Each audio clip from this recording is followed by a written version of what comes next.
everybody. I'm going to get us started. We don't have a microphone or anything. I hope, can everyone hear us? We'll just talk loudly, I guess. If you can't hear us at some point, maybe just like wave or something so we know we need to project a little bit more. I'm Holly Karapekova, and this is Ed and Sean. I'm going to let them introduce themselves. And we're here today to talk about writing as an act of resistance. And I did prepare a few words of welcome and context. And we're thinking of this more as a conversation. And I feel a little bit like a fraud sitting here today because I feel like everything I know about everything is like completely and totally inadequate to the moment that we are facing. I wake up every morning and I'm like, what the fuck? I wake up the next morning, I'm like, my husband woke me up. My husband was born and raised under communism, and he woke me up this morning and he was like, when do we need to get out? Like, when is it gonna be too late to get out? So I feel like my head is so much in this space, but also like I have nothing adequate to say.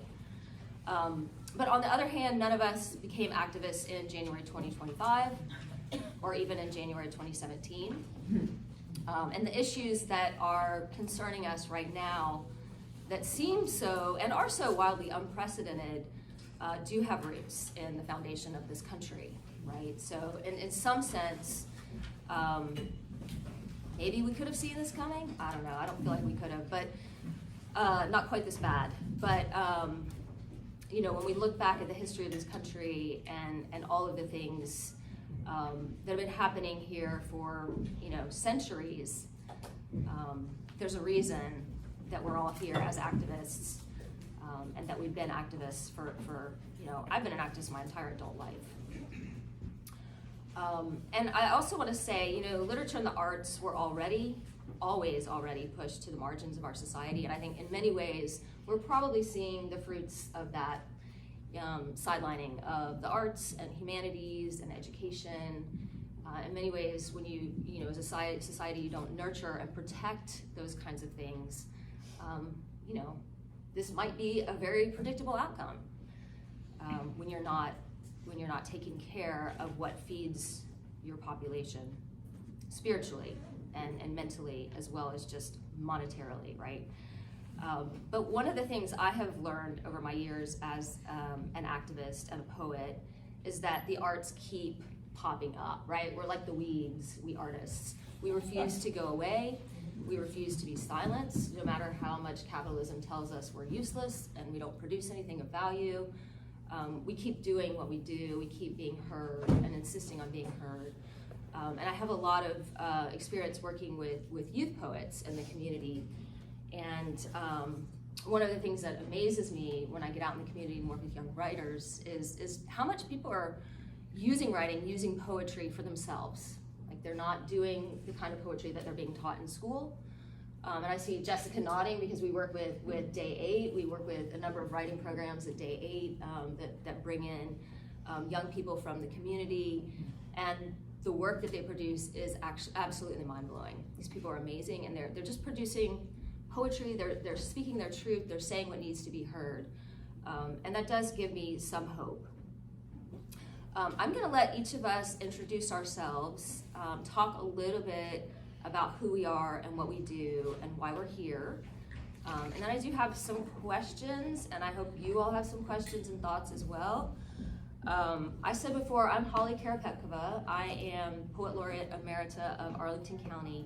And while I was Poet Laureate, I received a Academy of American Poets Fellowship to work on a project with youth poets. And I put together this amazing collection of like 36, 37 Arlington High School poets that I'm extremely proud of. It's probably my favorite project that I've ever done as a writer.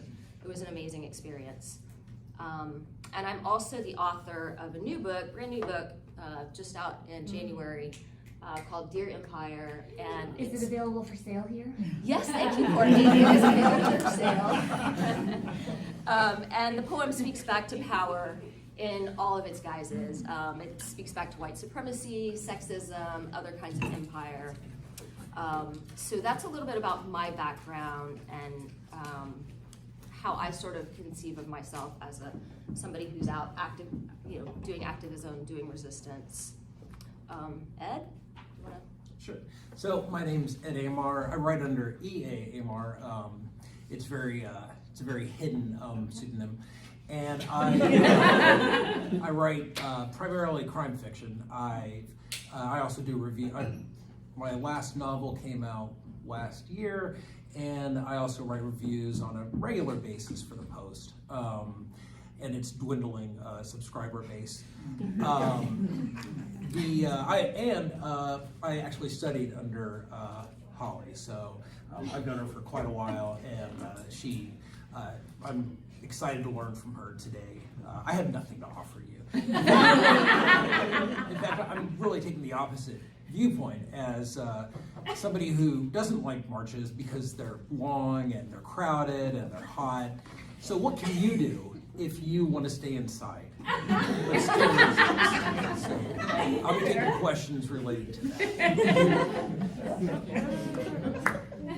Can't follow that. I'm Sean Murphy. I am a writer. I run the nonprofit 1455 Lit Arts. I started that in 2017. Some of the things we've done there, we had an annual literary festival that became virtual with COVID. I'm proud of our annual Teen Poet Contest. We've published poets from literally around the world, and I will echo Holly's. People talk about if you teach, you're always reminded the younger generation is going to save us. Seeing young poets in their work is astonishing. It is very restorative. I also direct the Center for Story at Shenandoah University in Winchester. That is an initiative that is new. It's mostly a virtual space, but basically it's an opportunity and an attempt to get different departments to come together to talk about narrative and story and why that matters. So I've got a lot of skin in the game as it relates to what do we do as writers, why does writing matter, and how do we infuse people that aren't going to become poets with the awareness that narrative does matter and can affect change. The sadder part of it is I had a book come out last year called This Kind of Man, which was an extended meditation on toxic masculinity, and I wrote it as kind of a pre-epitaph for the Trump experiment and saying, why were people so angry and what do we learn from this?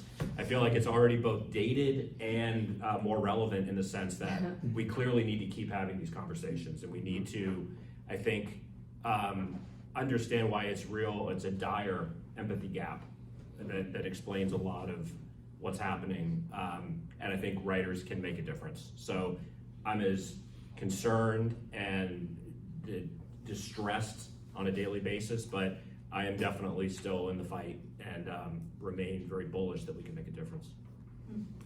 What other choice do we have? So the first question I have for you all is, how do you define resistance, and how do you see your writing, or maybe the writing of others, engaging in acts of resistance? From the comfort of your own home, not out. Yeah. So I think there's something that a lot of people say, and I think there's a lot of writers say, and I don't like it. They say that writing itself is an act of resistance. And that's true, but it's not enough. I think, I said I write crime fiction, and a lot of crime fiction writers, I like crime fiction because it's all about morality and good and evil.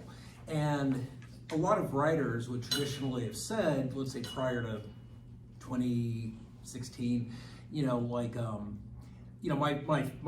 my opinions and my beliefs and my values are in my work. That's where you can find me. That's where you can say, and I kind of used to subscribe to that too, the Chekhov approach of objectivity. And then it became kind of apparent to me that when the ideals of anti-racism came into play, and the idea of doing more than simply saying, I don't approve of this, but saying, I don't approve of this, and I'm also going to do something about it, came out. And when it was time for writers to speak up, a lot of them stayed on the sidelines. They didn't want to, especially in crime fiction, they didn't want to alienate their fan base, or they didn't want to take a stand, or they didn't want to debate on social media, the last which I get. But I think it calls for more if you're going to do that. We're at a stage now where it's partially our fascination and our literary movement towards identity, where there has to be something beyond the page. Well said, Ed. I concur. I think if we're writers and we're serious about our work, it's literally the least we can do to write and use our gifts and our opportunities to fight against racism, to fight against oppression. I mean, we all should do that. We should be called to do that, inspired to do that. But if that's what you're hanging your hat on in 2025, that's probably not quite enough. For me, I find that one of my theories is that the moneyed interests way before Trump want nothing more than apathy. They want subservience, they want money, but they want people to check out. And so for me, in addition to my own work, one of the reasons I founded 1455 was partly a very selfish act to promote and publish and interact with other writers, be in discussion, is a way to fight back against apathy, to be involved, to use any opportunity to showcase other voices. And I'll say, in a kind of a j'accuse, I don't see a ton of writers in the local and macro community leading by example. I think we're still, even in the writing community, very self-absorbed, very career-minded, and I don't see a lot of people elevating other writers' voices. I think anytime someone feels overwhelmed, we can and should promote. What can you do that day to promote a friend's book that just came out? How can you look outside of your own angst and elevate other voices? I'm not saying that's going to cure anything, but to me, it's a way to avoid feeling overwhelmed and the sense of like, I can't make a difference. Because on some days, I'm very aware of what I can't do. But the only choice that I think we have is to try to do something, because otherwise we've already kind of surrendered in advance. Yeah, I'm gonna kind of disagree with that a little bit. I do think like the production of art itself is a kind of act of resistance, and I think, you know, one of the reasons that art is and the humanities are so sidelined in this country is because they're dangerous, right? Because we ask questions, we don't accept the status quo, and you know, the arts are very dangerous to a capitalist system because they are not about making money, right? They're not about your quote unquote productivity. They're about putting something good and beautiful into the world. And I had a really interesting conversation with a good friend of mine who's an actress many years ago, and she said, the opposite of war is not peace, the opposite of war is art. Because art is putting something of beauty into the world. It's a creative act, war is a destructive act.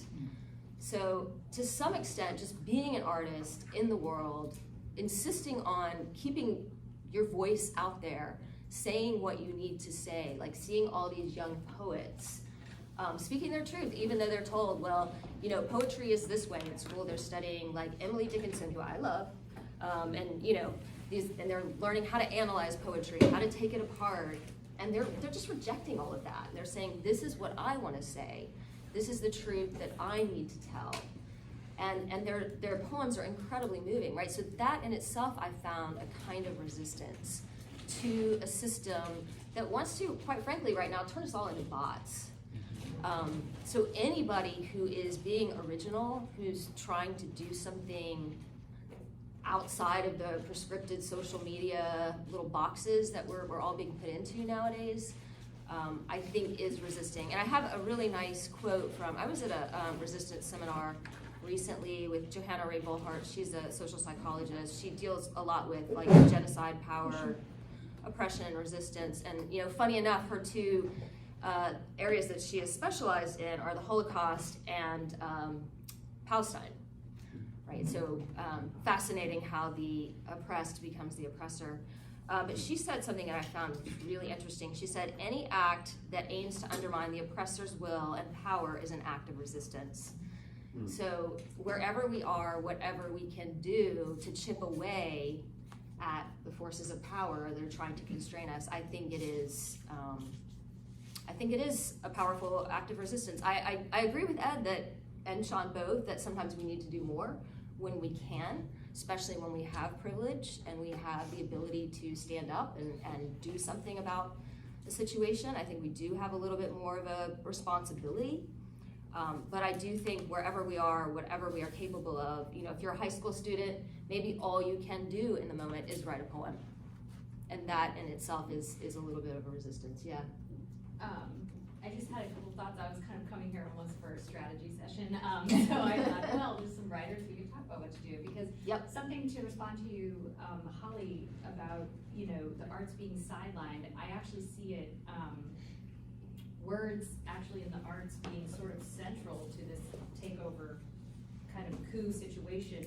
The Mhm. Kennedy Center being a shining example Yep. of someone thinking Yep. the arts are so important, even unmentioned throughout the entire, that it requires hostile takeover. Yes. And sort of and then combined with that, my Fed friends being afraid of the words they use at work. Yes. I mean, is, I think for writers, really prime opportunity time to use what we can do to help that. If that means create new language, create new language. You know, I mean, I had a friend who wrote a poem about DEI, and she said, I can't ever put this poem anywhere because I'm gonna be fired. And I couldn't, I mean, that's the kind of tragedy that I think we're is happening. And how central words, and I don't know if anybody else just reads executive orders for fun, but no, not for fun, for fun or satire, but the language that's being used, Yep. the cheapening of language and the 1984-ish kind of vague adjectives.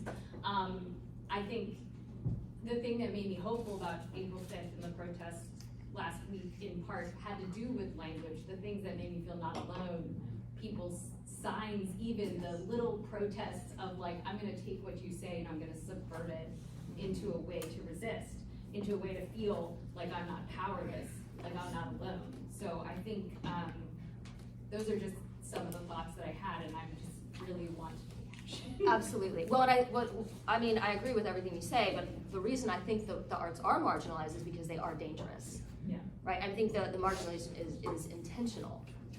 Can I respond to that? Yeah. You know, to address that, and also something Sean said, the apathy is going to be a big part of it, and with apathy often comes isolation. And there's going to be a sense, there'll be a lot of times where it's going to feel like we're alone in our beliefs and our efforts. Yep. And I felt that way. And I raise all that to mention, a couple of weeks ago, well, this has been a project a year or two in the making. I was one of the coordinators of an auction of writers, crime writers for trans rights. And I've done these auctions before for other things, and I did one for a friend's daughter who had leukemia, and I raised $37. So I was like, this may not be a productive thing, and people are offering copies of their signed books, and I'm like, well, no one's going to pay $20 for my book, which they can get for $12. But we set a goal for the Transgender Law Center to raise $20,000. I did not think we would make that much money, nearly that much. We ended with $60,000. There's a hunger out there for movement, and it may seem like it's not there. It may seem like it's limited or it's being stuffed down. But I think, to Sean's point, reaching out and finding these connections and bringing people together, you're gonna be like the protests last week. You're gonna be potentially pleasantly surprised by that. Yeah. I mean, I think to that point, I think maybe obviously we all came to this workshop writing as an act of resistance. I think everyone in this room knows that in a way, writing itself is an act of resistance. I think maybe what we're looking for, what I'm looking for, is how, if writing is a weapon, how do we sharpen it to be as effective as possible? I think that's something that I've been really struggling with as a student and as a writer in this time as a trans person. If writing is an act of resistance, but it's not just an act of resistance by existing, you have to do, if I write a poem and it sits in my notebook, it might be resistance, but it's not going to change anything. I think I'm looking for how can our writing change things? How do we sharpen the knife? Yeah, I mean, so I love that question, and I think sometimes there's complicated answers to complicated problems. Sometimes it's pretty simple, and I can anticipate some eye rolling, but I truly believe one of the ways to battle disinformation, one of the ways to battle apathy, is to tell better stories. And I mean that very literally. Like, I don't think progressives or people who are in the fight can ever be satisfied, or heaven forbid, and we've seen this in other countries that have preceded us, the truth is not enough. The truth is not going to save us. The truth is not going to shame people that are shameless. So I lament that people haven't read Kafka and Orwell, so that when I make references, they don't even understand what I'm talking about. But is the solution for me to feel smug and whine about the state of education, or is it to say, how does the next generation update those stories or remind people why those stories are important? Again, like writing itself, I don't think that's nearly enough, but there are ways, for me anyway, I think we can absolutely overcome the feeling of helplessness that no one's read anything, so how can we educate them? There are ways to make connections between what's happened in the past and what's happening now.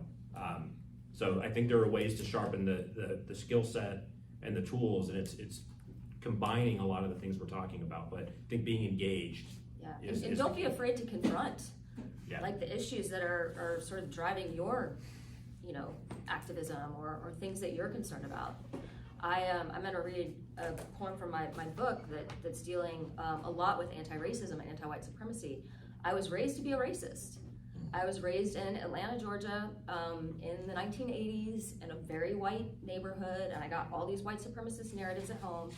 And I went to school with a busing program where about half of my classmates were Black. And so that friction very early on taught me to start questioning the narratives that I was being told. And I had to start writing my own narratives, right? And this book is how I sort of did write my own narratives about some things. And I'm talking back to that power. And it was a very painful book to write because I had to acknowledge my own complicity in many ways. But I would say don't be afraid, right? And we've got like a bunch of, but yeah, go ahead. Oh, I'd also say, just real quick, I write novels primarily, and when you're writing a novel, it's hard to write something else, and you get in that mindset, and it's kind of you get out of it, and you're sort of blurry-eyed. But writing something else, there's like this creative energy that's just been stuffed down there because you're expending it all in the novel, but you have more. And don't trust that your specific platform, your specific genre, the style of writing that you're going to do is enough. If you don't trust your poem to say everything. Write an essay. Write an art. Be more direct. We need more voices out there. The one thing you never want to do, the thing that super pisses me off, is when there's a tragedy, and writers I know on social media write no words. I'm like, you motherfucker. Do your goddamn job. Yeah. So I want to speak to that initial question and say that I think it was Abraham Lincoln who said that Uncle Tom's Cabin of Harry Beecher Stowe, this little woman wrote this little novel that started this whole big war. So to think that we aren't empowered is crass and wrong. And the other thing I would urge you to, and fact check me on this till you're blue in the face, they identify Anne Frank's memoir as leading to peace worldwide. Okay? So the idea that we don't have that power of words is such a false narrative. Kali couldn't be more right when she says they're afraid of us, because they are afraid of us. And I will also speak to, as a mom of a trans kid, I read Woodworking last week, and I learned things I didn't know that opened my eyes about that experience. And that wasn't the most fantastically written book, but it helped me to understand what woodworking was, and why some people who are trans don't just want to become, they also want to be known as trans. Like, that was mind-blowing to me. And so you have that ability too, to share your own lived experience, or to share whatever pain you're experiencing, whatever pain we're all experiencing in this time. And I'll give a shout out to Dave Housley's book that we all thought was so dated, that he wrote in 2017 or something, called Harold and Charles at the Factory, about these guys who camped out at this factory expecting Trump to reopen it. And it didn't work out. It's hysterical, and it's a damn shame that it's still relevant. And I think it's still in print, so it's a little novella. Very good. Anyway, I'm shutting up. Yeah. I have been thinking about this comment of like when you write things in a sense in your notebook, because like many of us have things that sit in our notebook. Many times because we feel like, you know, they're not like quite refined enough and ready. And then I contrast that with the fact that there are signs that people create, right? That people are writing in these like very everyday ways, right? So whether it's memes, whether it's graffiti, whether it's like basic posters, whether it's signs that someone puts up. And I think about the need for vulnerability, that sometimes we write things and we hold on to them because they don't quite feel up to our standard, but yet they're still speaking. And there are people who, they may not be publishers, but there's someone who is just an everyday person that's gonna look at that and blow them away. And so maybe I think some of the challenge is to step into vulnerability with our work, that sometimes we're writing for an audience in our head, but there's an audience out there that's ready to hear something that even if we don't think it's like polished enough to our standards, they're ready for it. Because I think people are continually writing who aren't consider themselves writers and are putting that out there in terms of signs and babies. Yeah, that's a great comment about vulnerability, and I think especially now, like we're all feeling very vulnerable. Yeah.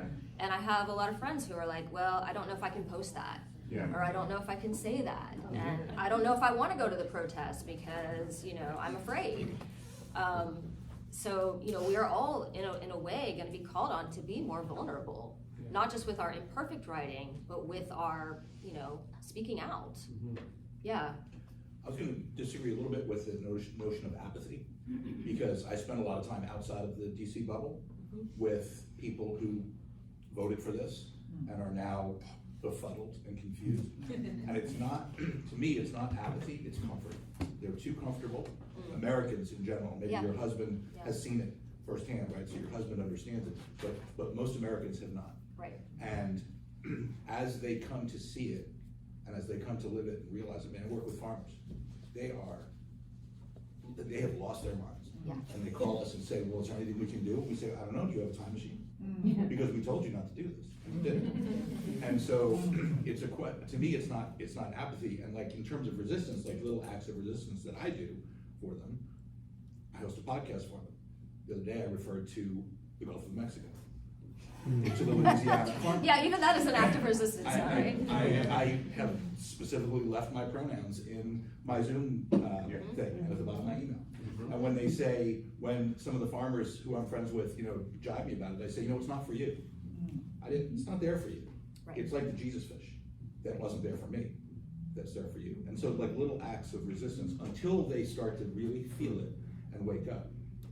And I think that outside of this bubble, of DC, of New York, of Los Angeles, whatever it is, like it's coming, but they're not ready yet.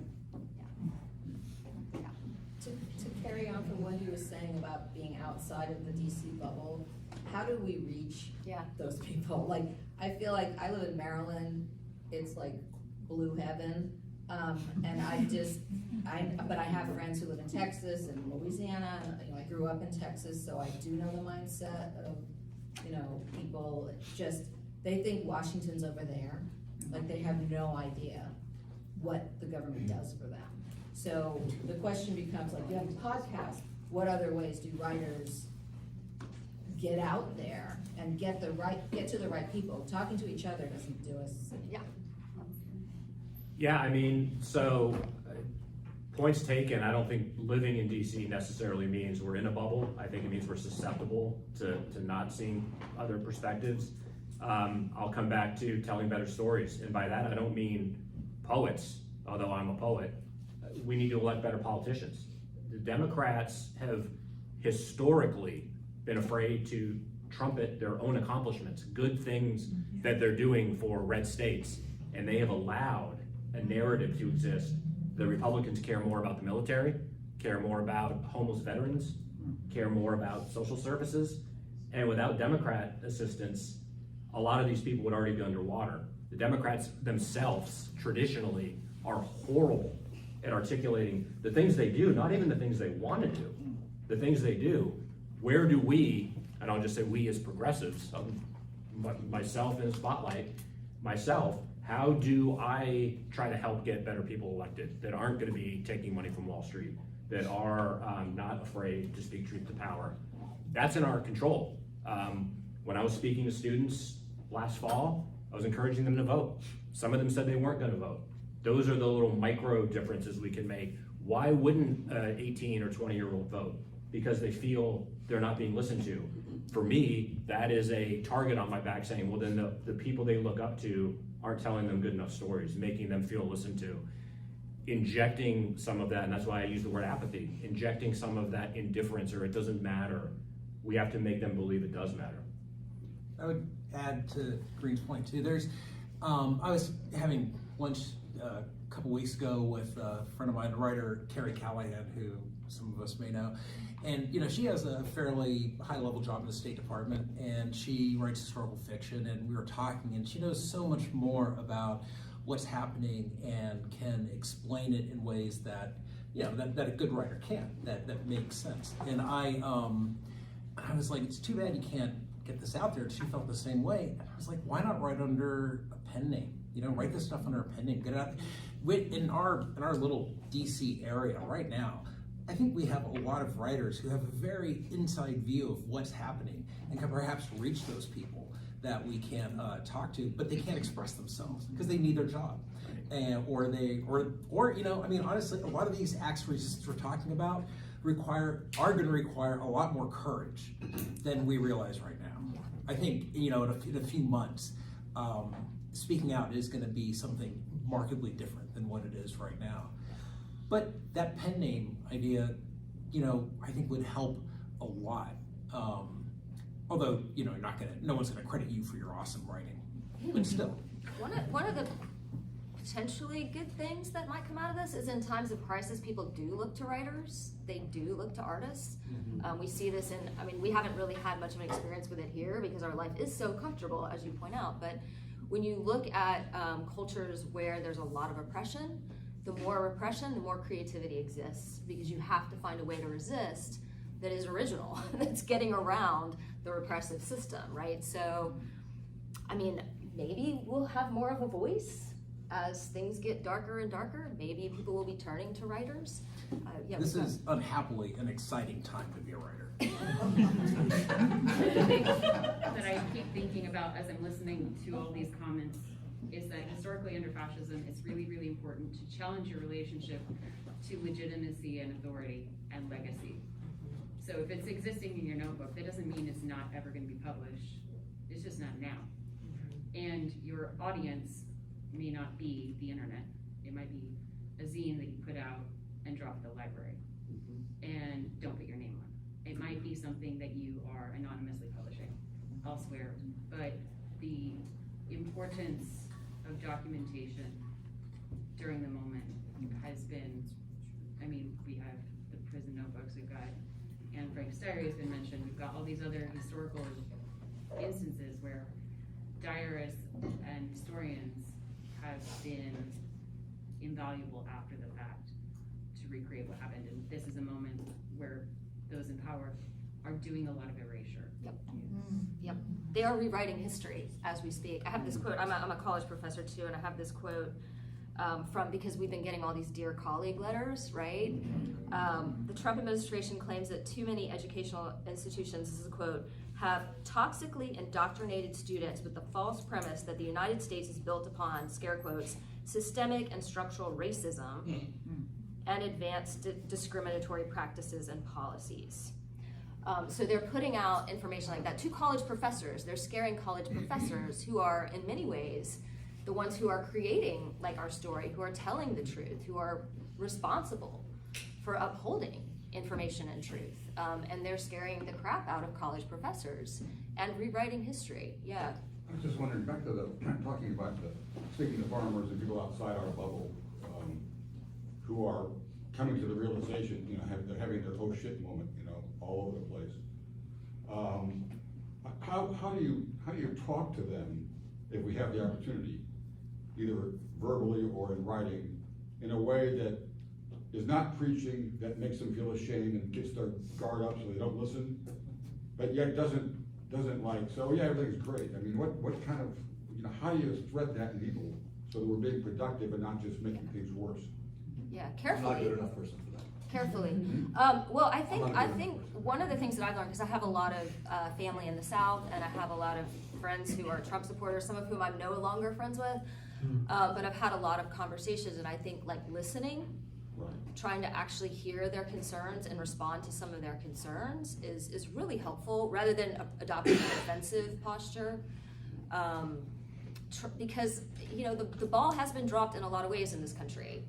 And there are a lot of people who have not benefited from the success and the good comforts, the things that this country has to offer, or they feel like they haven't been, right? They feel like they've been cut out of that success. So, I mean, you know, listening and trying to genuinely respond to their concerns. I'm usually not successful. The problem is that we are at a moment where everyone lies, right? That is the right stance, that the mainstream media lies. The college professors are the enemies, right? We don't trust anybody who knows anything.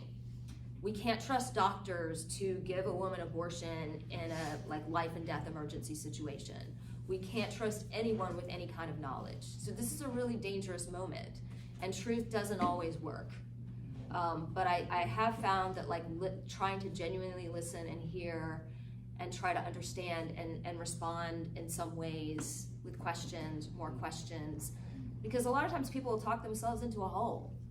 Exactly. You know, it seems to me that for us, some of these things are so obvious, you know, and we feel so strongly about them. And what I struggle sometimes to wrap my mind around is that on the other side, it's also to them very obvious, and they feel just as strongly. And, and I find that unfathomable.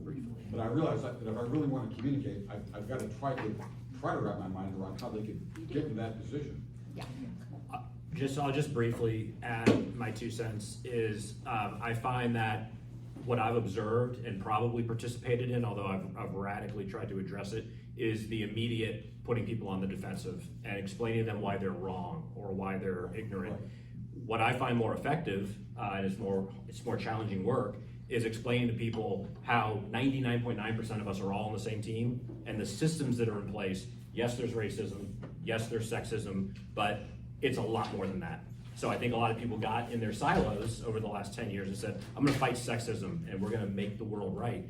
That's great, but that's not changing anything at the fundamental level of engagement. And if we can get people to understand class and how a very small portion of moneyed people want to increasingly take this, I think people in red states will see the system's not set up for me either. So we can all, I think, bond over the fact that we're all being fucked.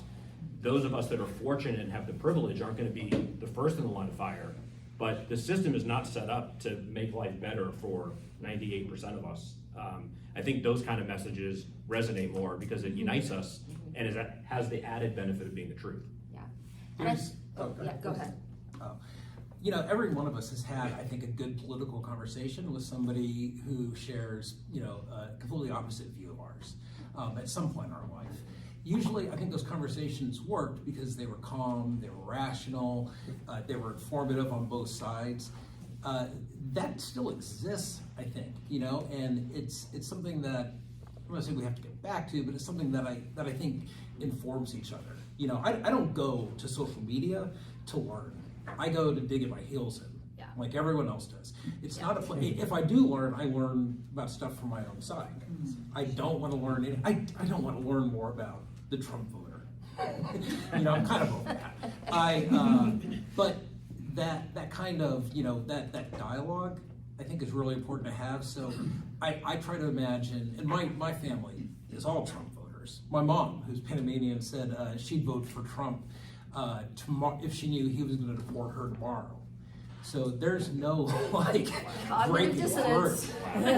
But amazing. you, but I find aside from her, with other members of my family, I can, you know, if I imagine the way they could talk to me, that would open me up. If I can turn that to them, then usually there's some potential there. And there's like honesty and vulnerability is often really helpful, and I want to kind of bring it back to writing too, because I think a lot of the things that you can do in a conversation with somebody who doesn't agree with you, you can also do in your writing, right? Being open, being honest, not, you know, trying not to preach, but But because good writing is not preaching, right? Good writing is exploration. Good writing is sharing an experience. So how do you create a shared experience in your writing that somebody who disagrees with you can enter and be moved by? We've got a lot of hands up. I don't know who. I have no idea who is first. But you were okay. I just wanted to say is, as someone who grew up in Oklahoma and also just kind of around people who carry like a very different mindset that I do perhaps, something that I realize is that when having difficult or tense conversations with other people, they aren't talking to you like a person. Like it's like they're relaying what they've heard on the news, or they're relaying like the tolerance of their environment, etc. And I think if that's the case, the conversation can't really be had, which is unfortunate. But I think kind of realizing that, or I've also encountered people who have told me like, Patience, there was a time 3 years ago you said something to me, and I didn't understand it then, but I see it now. And it's like that, I think, is something that's very strong and important, but also not to give up on people if they're not, where you would like for them to be, I think is definitely important, because chances are they're going to realize and appreciate that there was someone who did try because you cared for them as who they are as a person. And that, I think, is really important. I have no idea who's next. Go ahead. I'm a college professor too, and my concern as writers is that no one is reading. So we have an entire generation of students who've never read a book, they don't buy textbooks, they don't read newspapers, so who are we writing for? I mean, I feel like we're writing for each other when we're all like singing to the fire. That's what my point too is. We have a much more fundamental problem in the country. How many people do you think read a book of poetry? I have good friends who are college educated who never read a novel. I think, there has to be and a lot of it has to do with the crap on social media, but it's a much more fundamental issue. I think people, don't read, and they're certainly not reading poetry and literary novels. I don't know, I think, somehow our education system needs to emphasize this more, but that of course is being taken over. So, I don't know, I think there has to be what you said, there has to be a much more, maybe, writers have to join together and start marching across the country and reading their work, because frankly, no one is reading. Poetry parade. I think just to respond to that as a young person, people are reading. Like my roommate, who's amazing, and he's not a writer, doesn't study literature, doesn't write poetry, nothing. I think he's read like almost 50 books so far this year. He's crazy. He goes through like 2 a week. I read plenty of books. I read plenty of books. I know many of my friends read frequently. And I think also, as someone who was raised raised by social media, raised on technology, we as writers need to realize that the average attention span of the younger generation is small. If you want people to, personally, I love reading. I also have terrible ADHD, and I've been poisoned by my phone since I was 10. So I don't pick up books that are longer than 300 pages. I just won't finish them. I don't have the attention span. But if a book is under 200 pages, the likelihood that I'm gonna read it shoots up. If we write more concisely, I think more people will read it. And that's part of adapting to the new world and how social media changes. But the amount of my friends who would read a short story, a poem, or a novella is much higher than those that would read, a 300, 400 page book the way that your generation might. The novel's been eulogized for hundreds of years. Its death has been predicted, constantly.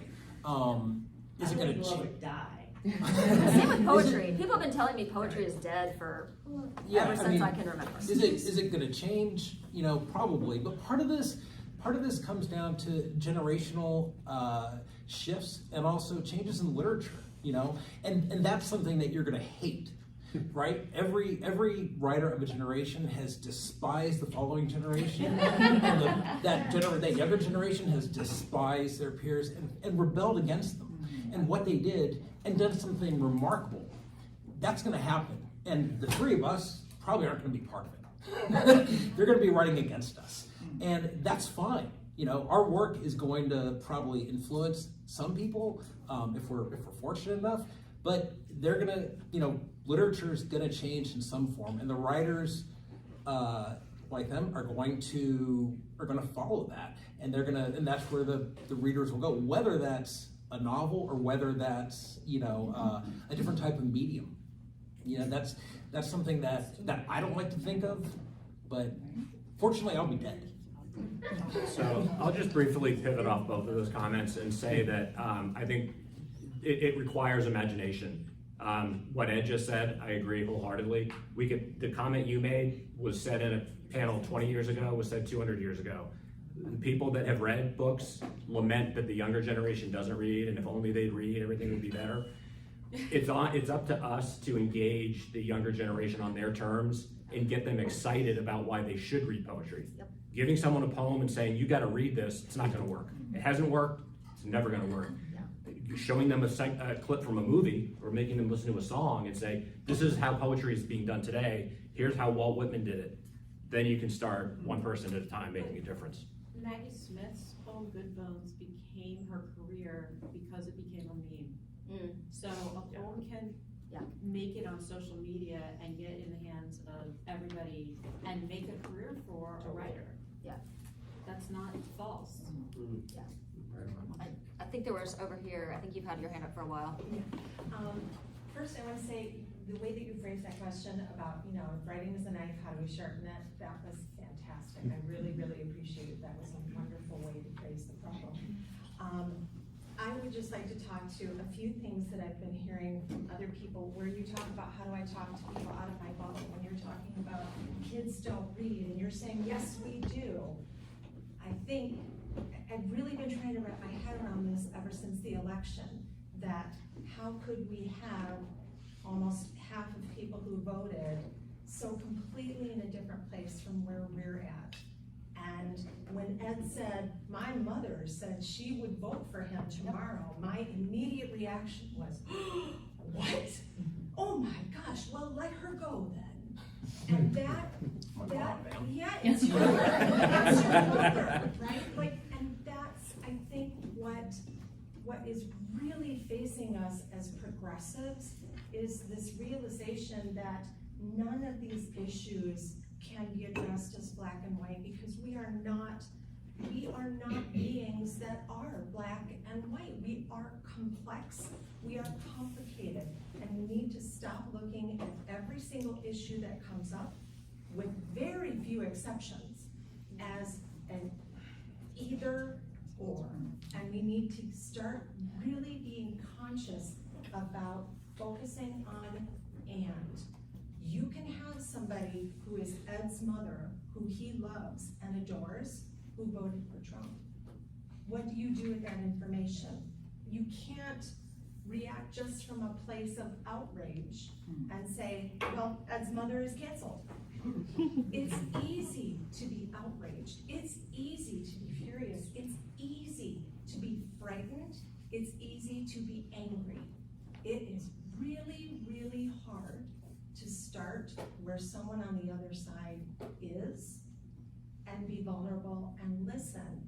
And I think that's really what our role now is, to start asking questions. And I'll tell you, in November, my reaction was, I've spent the last 4 years of Biden's administration trying my best to reach out a hand to the Trump voters, to understand them, to make a bigger table, to find out what they need, and they still did it again. So in November, it was really easy for me to spend that time just saying, my friend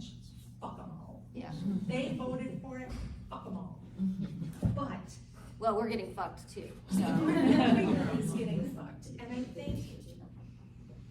think there's a humility that we have to start really looking at ourselves as human beings and looking at the other people as human beings. And I was hearing this, even with just the question about that young people aren't reading and young people are reading. Yeah. Right away, I was like, that's exactly what I'm talking about here.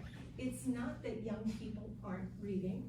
It's not that young people are reading. It's that some young people are reading and some young people aren't reading. And we need to try to focus on that space of and. So, yeah, one thing that helps me a lot is knowing that reason evolved not to help us make rational sense of the world. Reason evolved for social purposes. We evolved reason in order to get along socially with other people. So reason is not rational as much as we would like it to be, right? And this is where I think writing and art can have a real power, because it's moving beyond logic, it's moving beyond reason, it's trying to connect with people emotionally. And I think being vulnerable, connecting with people at an emotional level is something that we as writers can do. Yeah. I'm not sure how to frame the question, if it is a question. I'm looking at kind of the timeline of art.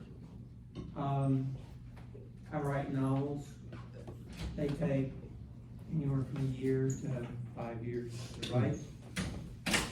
Try to get them published. Takes 1, 2, 3 years to get something published. Whatever I drop on the table to a publisher today, at best, would be 2 to 3 years out. So whatever it is that I'm feeling, thinking, getting on paper is, I'm not sure it's going to be stale, but it's not going to be fresh. Yeah. Do we want to like stop the conversation? Do we want to read something, or do we want to continue the conversation? How do you feel?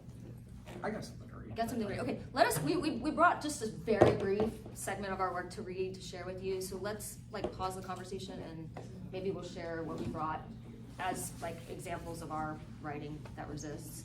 Did you want to address this question first, though? I'll just say real quickly. I think we can't be concerned about that. You've got to write your truth, and all the books we read now are timeless because they're timeless. They're universal themes, and Great Gatsby was written about a very specific time and place. It's about America. It's about the world. It feels very timely right now. Yeah, so I think we can inoculate ourselves by writing something that's truthful. And Ed, you want to start us off? Yeah, sure. So we each brought something to read that kind of, that we read that encapsulates our ideas of writing as an act of rebellion. This is by a writer named Hamilton Nolan, who is very much writes about labor, but he wrote this about Trump in probably August of last year, and it's just a small section from his essay, "You Need to Grind This Motherfucker Down." This is about reporters interviewing him. There's only one way to properly interview this guy. It's never been done to the best of my knowledge. It can be, though. He'll show up for it like a moose to a salt lick. Here's how it's done. A table and 2 chairs, no audience. Him, his shifty patty ass in the chair, and an interviewer. An interviewer who's not a patsy or a pushover and who's been in fistfights and whose professional veneer is something cultivated to cover a deep sense of rage. You sit there and you ask him a question. He says his bullshit. You let him say his bullshit, just long enough to determine he's not answering the question. Then you break in and ask him the question again. You let him say his bullshit again. Launch off on a wild tangent, do his fake outrage and accusations and all that. When it's clear he's doing that, which won't take long, break in and ask him the question again. You put the question to him clearly. You let him blah, blah, blah, then you put the question to him again. Don't let him run down a side path forever. You let him speak until it's clear he won't answer, and then you ask again. Cut his mic if necessary. He won't like that. Doesn't matter. Ask a clear question again. When he doesn't give a clear answer, ask it again. The same question. Ask it again, ask it again, ask it again. I don't care if you need to spend the entire hour-long interview repeating the same goddamn question in a calm, clear, forceful way. In fact, this would be fine. With each passing round of question and no answer, his petulance will increase, as will the evident absurdity of this stupid, cowardly man. Keep asking the question until you get an answer. If you never get a real answer, you won't move on. You'll sit across from him in that close physical proximity and let him wave his hands and whine, and then you'll put the question to him again. You will break him. You have to follow him down every turn of the rhetorical maze until there's nowhere else for him to go. Eventually, he'll break. Maybe he'll get up and storm out. Contemptible little baby unable to answer a single question. Fine. Maybe he'll scream himself hoarse. Fine. Maybe after all that gnashing of teeth and rending of shiny ties, he'll answer the question. Fine. The point is, you were there to get answers to the question. I liken that to both interviewers and also to writing. I often find that when I'm trying to find something complex or state something complex, just saying it clearly does the trick. It makes it as deep as I wanted, but also explains what I wanted. Thanks, Ed. Do you want to? You go. Okay. I'm going to read a piece from my book that is, talking about lengthy writing process. This book started at least 10 years ago, and unfortunately became very relevant, right? I didn't know what was going to happen. I was hoping it was just going to be like a nice little look at our history. Unfortunately, it's not. And I brought some prompts. I didn't bring enough, but I brought some prompts if anyone wants any. Specifically about writing about political issues. And this one comes from a prompt from Steve Coet.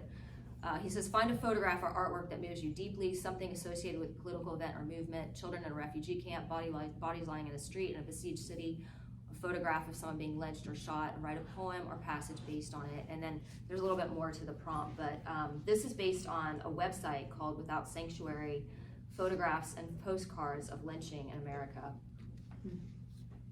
I turn to leave, but it is always sunset.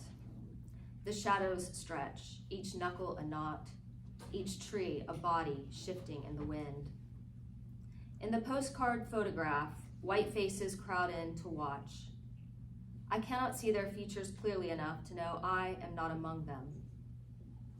On the back, a photo credit, a county and state, proof of witness. Sometimes a note, coon cooking, all okay, and would like to get a post from you. Then a scrawled signature, a name, an address. Strike a match, we all go up in smoke. Wow, amazing. So I'm gonna read something, a poem that was written after a MAGA demonstration. No, actually it was written 50 years ago by Charles Bukowski. And I preface it by saying, never forget that art has a way of describing the most fundamental stories in human stakes like no other form of expression. Bukowski was articulating the power of creativity and art and the reasons certain types of people fear it and seek to eliminate it over a half a century ago in his poem, The Genius of the Crowd. And I'll read the ending of it. Beware those who seek constant crowds, for they are nothing alone. Beware the average man, the average woman. Beware their love is average, seeks average. But there is genius in their hatred. There is enough genius in their hatred to kill you, to kill anybody. Not wanting solitude, not understanding solitude, they will attempt to destroy anything that differs from their own. Not being able to create art, they will not understand art. They will consider their failure as creators only as a failure of the world. Not being able to love fully, they will believe your love incomplete. And then they will hate you. And their hatred will be perfect, like a shining diamond, like a knife, like a mountain, like a tiger, like hemlock, their finest art. Sean. We're about out of time. We'll stick around if anyone wants to talk. Again, I've got some prompts. If I run out, I can always email them to folks. Thank you so much for being here, being part of this.